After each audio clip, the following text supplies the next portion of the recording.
5 days after launching Operation Sindoor and 2 days after declaring a pause, India has declared victory. The declaration came from the Prime Minister himself. This was his first public statement since Operation Sindoor began. Prime Minister Narendra Modi called the operation a success. He congratulated the Indian Armed Forces. He confirmed that Indian strikes had killed more than 100 terrorists in Pakistan. The Indian Prime Minister said this, and in no uncertain terms, Prime Minister Modi shot a warning to Pakistan. He said India had demolished the headquarters of terrorism and that Operation Sindoor is the new normal. This is the new normal in India's fight against terror. He also dismissed the idea of any talks with Pakistan. Listen to this. मैं सबसे पहले भारत की पराक्रमी सेनाओं को, सशस्त्र बलों को, हमारी खुफिया एजेंसियों को, हमारे वैज्ञानिकों को, हर भारतवासी की तरफ से सैल्यूट करता हूं।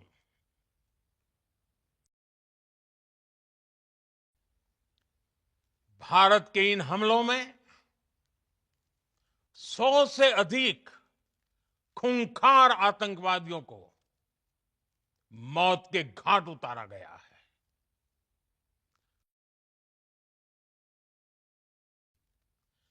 भारत की इस कार्रवाई से पाकिस्तान घोर निराशा में गिर गया था, हताशा में गिर गया था, बौखला गया था।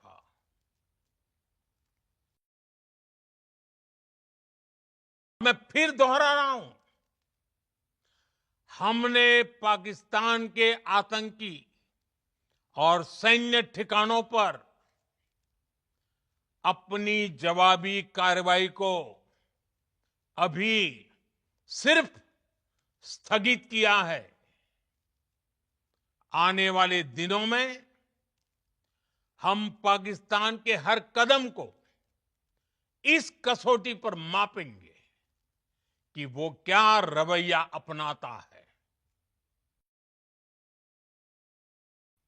सर्जिकल स्ट्राइक और एयर स्ट्राइक के बाद अब ऑपरेशन सिंदूर आतंक के खिलाफ भारत की नीति है।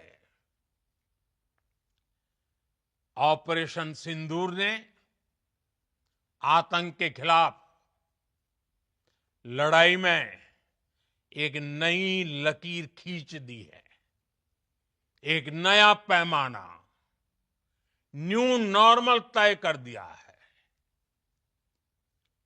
पहला, भारत पर आतंकी हमला हुआ तो मुंह तोड़ जवाब दिया जाएगा।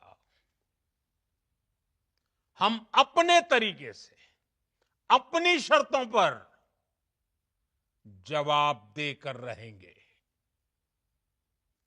हर उस जगह जाकर कठोर कार्रवाई करेंगे जहां से आतंक की जड़ें निकलती हैं। दूसरा,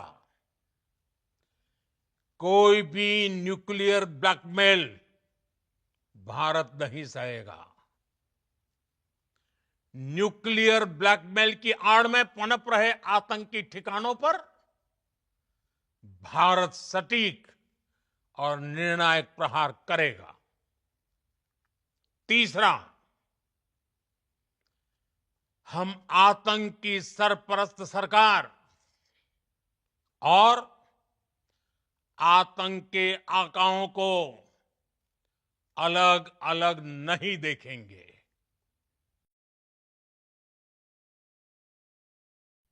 निश्चित तौर पर ये युग युद्ध का नहीं है, लेकिन ये युग आतंकवाद का भी नहीं है।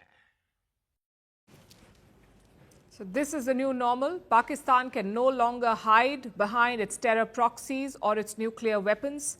This is something that we discussed yesterday as well on how Operation Sindoor, India has called Pakistan's nuclear bluff and shown the world that this terror state can be punished without it escalating into a nuclear standoff. Prime Minister Modi's speech today sets the tone for India's future engagements with Pakistan.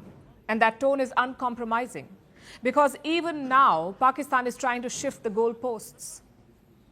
You may remember what we told you yesterday.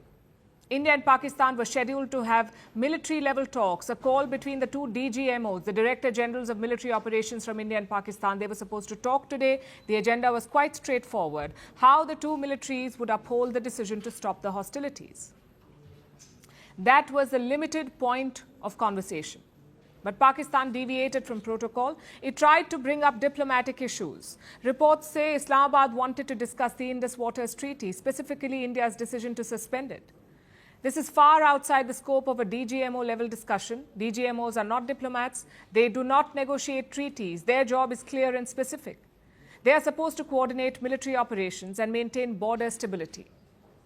Now, we know that in Pakistan, the military does not understand borders, neither geographical nor political or official.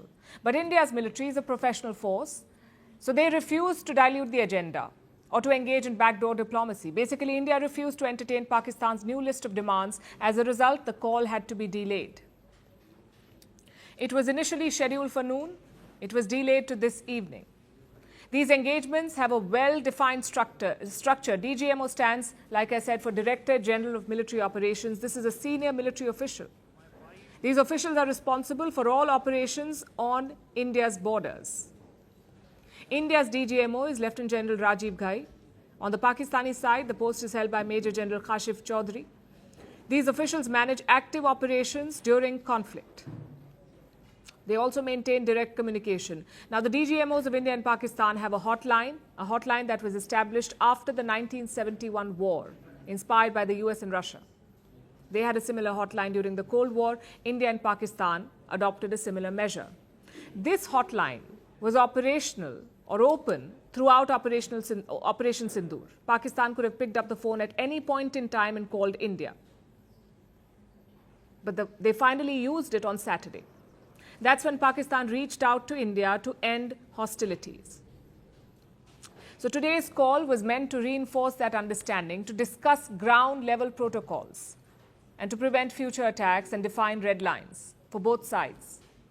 But instead of sticking to that, Pakistan tried to rewrite the agenda. India refused to play ball. As things stand, Operation Sindoor is still on. Like you heard the Prime Minister say, this is the new normal. Indian forces remain on high alert. There has been no change in posture.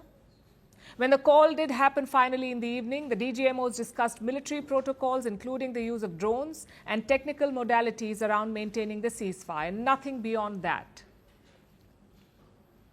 Both DGMOs are expected to speak again.